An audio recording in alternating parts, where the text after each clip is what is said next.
Ichigo! And welcome, ladies and gentlemen. This is Bleach, episode 20 review by your host, Griever, as always. And I cannot promise that this will be a short review. No, I cannot. And that is why I have a full beer ready and waiting for this episode. In fact, you know, that is something I do not own. I own a little bit of Bleach merchandise. I have a t-shirt. I have a wall scroll, but I need a Bleach glass. I need one with like either Bleach written on it or the Gote 13 symbols around it or something like that. Like a pint glass with that stuff. That'd be really cool for these reviews. Yeah. Either way. Let's get into this. Because this will this be 25 minutes long? Will it be less? Will it be more? Who knows? Because there's a lot to unpack here. So, first things first. Now the total of captains is up to 6 that we have been introduced to. Not current captains, no, but 6 captains thus far. And to remain semi-spoiler-free, though these episodes, once again, are not spoiler-free reviews, ladies and gentlemen. So if you were expecting that, I'm sorry. If you've been spoiled in my previous episode reviews, these were never intended to be spoiler-free. So I never put a spoiler warning necessarily, but what have you. We have Gin Ichimaru and Kenpachi Zaraki in their very first appearance here, talking with Byakuya Kuchiki over the execution decision of Rukia Kuchiki. And honestly, this is the one time we have we have comedic moments with Kenpachi, of course, but I find this is kind of almost semi out of character for Kenpachi Zaraki to be ketoed up by Gin and pulled away. If Kenpachi truly wanted to fight, he would have ripped that off and swung his sword. But he chose, so I don't think his heart was really in it. I think he was just there to, trade jabs and stuff, and he's not really in a fighting mood. Kenpachi, you could argue, is almost always in a fighting mood, but I would argue that no, he knows when to rest up and he knows when to just chillax, because otherwise the Soul Society the Serite would have a new sector destroyed every other day of the week because Kenpachi was bored. So I don't see it necessarily that he always needs to always be in a fight, so he kind of let it go. It felt a little out of character, in all honesty, for me, because I don't think we've ever seen him in this position since. However, it's what have you, right? So now we have the introduction of a total of 3 of the main captains, the current captains out of the 6 that we have been introduced to thus far. And pretty cool. Gin Ichimaru, meant to be the really snake-like, really slimy, really... Kubo even came out and said, I tried to draw something that would turn women off. And he's one of the most popular characters among women. It's the irony of it. But Gin, I think it has to do, in part, I think it has something to do also with the English VA and the Japanese VA. Because they both, now I don't understand Japanese, I don't know the language, but I do understand that the voice acting is very unique when it comes to Gin. I can recognize that a little bit, and I'm like, that's Gin. So even if I don't see Gin talking on screen, I know who's talking, so to speak, even if I don't understand the words. And the same with the English VA. The English VA leads a lot into that. So I have to say that this is one of those instances, so to speak. Now, after this introduction of a couple of captains, we jump back over to the fact that Tessai has actually managed himself out of the hole. He's fine. His glasses are cracked and such. And I'm still on that whole Bakudo 99 did crap against Ichigo turning hollow. Really? Like, Tessai, I love you, man. Captain class man himself, but...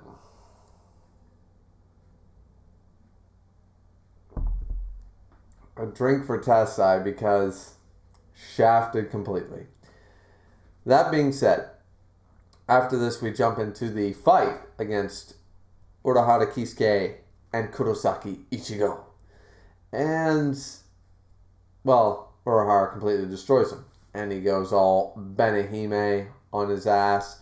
He, awaken Benihime, or sing Benihime, or what have you. There's multiple translations. So, and Benihime is a beautiful sword. I love that hilt. I love that guard. I really want to own a Benihime one day.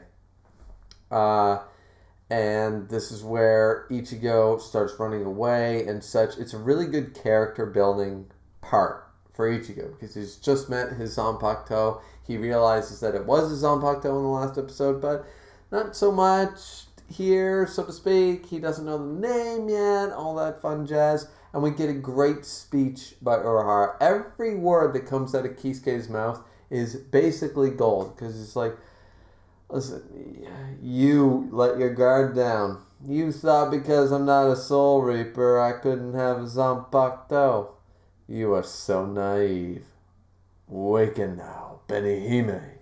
And there we go. So, shows him up then, and then he talks about his sword, his Zanpakuto. And he says, your sword might resemble a Zanpakuto, Ichigo. It has size, but that's all it has. It's lacking the fundamental qualities that makes a Zanpakuto different from a sword. It's a simple, just piece of metal, so I can cut it, just like that. And it's shattered, and he shatters the hilt, and all he's got left is, that's it. He's got the hilt. He shattered the guard. And all that's left is the hilt. Quisqueya warns Ichigo, if you try to come at me with that inferior weapon, I will kill you. And I'm just like, Quisqueya Urahara taking no goddamn prisoners. He's been having fun this entire time, but now he's serious. And even Ichigo takes him seriously. He's like, I don't think he's kidding. He really will kill me. And you have to ask the question, you can admit the whole idea is to emit a killing aura. This has been done in multiple different mangas. History's strongest disciple, Kenichi, does this quite well for some of its faults, but it does this quite well, imploring the fact that when you get to a master's level of a skill, you can implore the killer instinct or the killing aura without actually ever killing someone, but you can emit it. So that's what I believe Quisqueya was doing. I don't think he ever was going to deliver the killing blow like he was going to chop Ichigo's head off. But he emitted such a killing aura, a murderous intent, that he was able to control because he's a master. Quisqueya's a master. But he's a captain class. But because he's able to emit it, Ichigo believed it.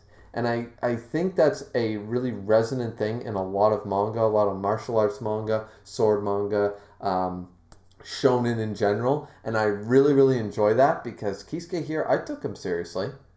Like, Ichigo couldn't say, you're not really going to kill me. He probably would have injured him quite severely. He might have chopped an arm off. I'm not saying that Orihime wouldn't have come and put the arm back on, or Tessai wouldn't have had some super healing keto, hoo-ha, Naruto shit. But that's beside the point. And Ichigo believed him. And this training session was absolutely incredible. And this is, of course, where we get the big reveal. Number 1 starts playing.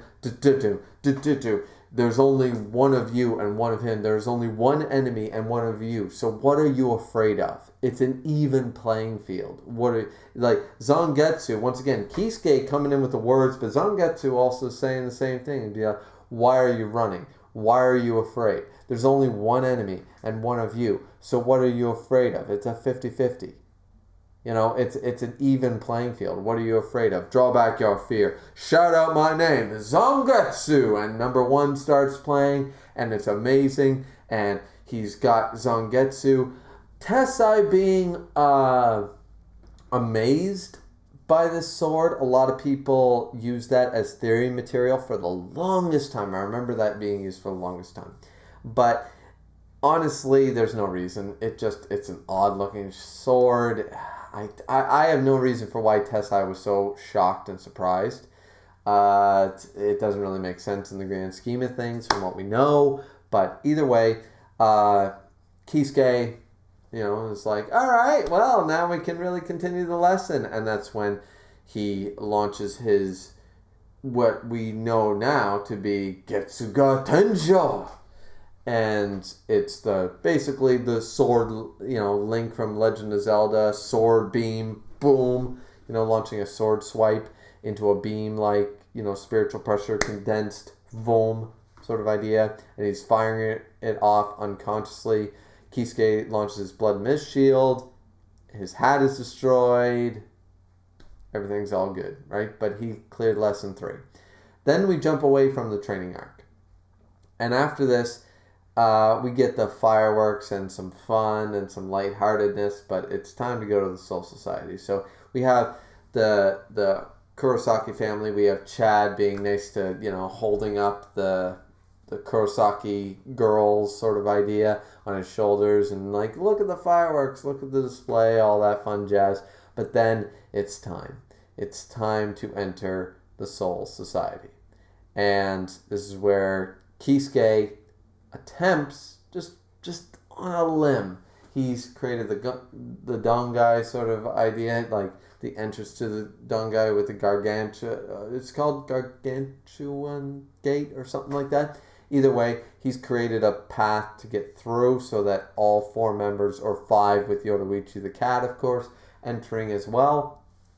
He attempts to enter, of course it rejects him, so even Quisqueya can't figure out a way to enter the Soul Society. So someone powerful enough, I would assume someone like Yamamoto, has actually installed an ability so that people like Tessai and the Vizards and Quisqueya Ohara can no longer enter the Soul Society. They don't know Yoruichi actually aided. She just disappeared, so to speak. But they have the number on Quisqueya. They believe him to be a criminal, so to speak. Potential along with Tessai. So Tessai and Quisqueya, as far as I know, Tessai included, cannot enter the Soul Society, regardless of the means that Quisqueya creates. So that's the end of the episode.